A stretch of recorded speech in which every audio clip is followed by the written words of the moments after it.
तो war room में हम आपको लेकर चलते हैं। यहां पर बड़ी खबर आपको बता दें, महायुद्ध ब्रेकिंग, क्योंकि लगातार देखिए पल पल के जो अपडेट्स हैं महायुद्ध से जुड़े हुए वो सामने आ रहे हैं। अमेरिका ईरान युद्ध के बीच एक बड़ी खबर, यहां पर अमेरिका की मीडिया के द्वारा एक बड़ा दावा किया गया है और रशिया पर यह बड़ा दावा किया गया है। अमेरिकी मीडिया के हवाले से दावा किया गया कि रशिया ने ईरान को खुफिया जानकारी दी है और उसी जानकारी के बूते कहीं ना कहीं ये जो हमले हैं वो ईरान पर किए गए हैं। रशिया पर अमेरिकी मीडिया का ये बहुत बड़ा दावा निकलकर सामने आ रहा है। यूएस सांसद जो ने भी ये बात को जानकारी साझा कर दी है और ऐसे में उन्होंने कहा है कि ये जो जानकारी है वो रशिया के द्वारा साझा की गई है। जो अमेरिकी खुफिया जानकारियां हैं वो कहीं ना कहीं रशिया के द्वारा ईरान को सौंपी गई और रूस ने सैन्य ठिकानों की जानकारी दी है। ये अमेरिका की तरफ से एक बड़ा दावा किया गया है और यहां पर सैन्य ठिकानों की जानकारी देने के बाद ही ईरान ने ये जो अटैक्स हैं वो किए हैं। आशीष, over to you.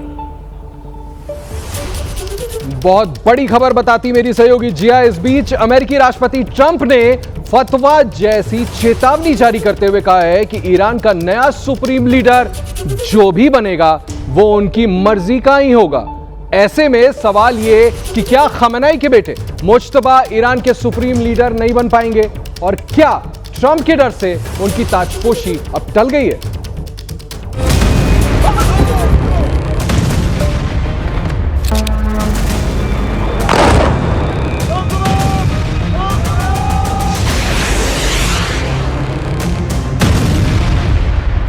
Ali Khamenei मारे गए, क्या अब उनके वारिस मुज्तबा खामेनेई टारगेट पर हैं?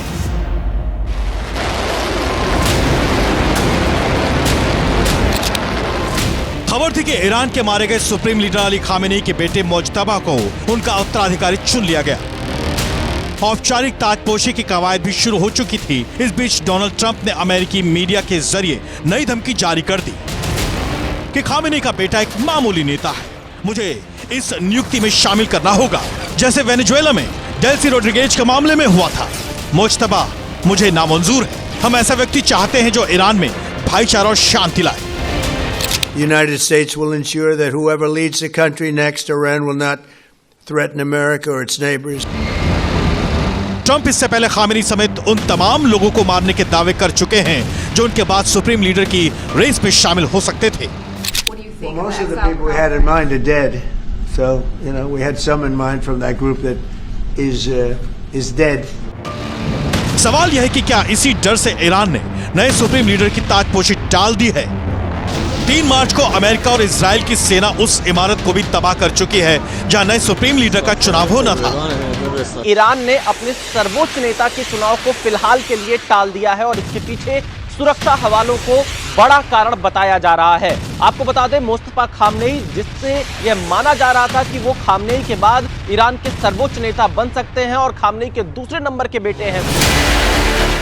हालांकि ईरान से सुप्रीम लीडर की मौत के बाद मुल्क की हुकूमत चलाने के लिए गठित अंतरिम परिषद की 4थी बैठक होने की खबर भी आई है, जिसकी अगुवाई राष्ट्रपति मसूद पेजेशकियान ने की। इसमें अंतरिम सुप्रीम लीडर अली रेजा अराफी भी शामिल हुए, जिनके मारे जाने की खबर वायरल हो चुकी है।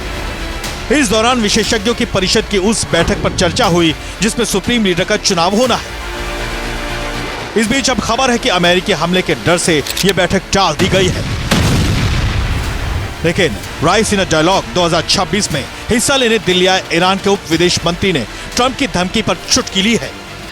President Trump is asking for change in the leadership of Iran and he says that I have to have voice on that while he cannot appoint even the mayor of New York.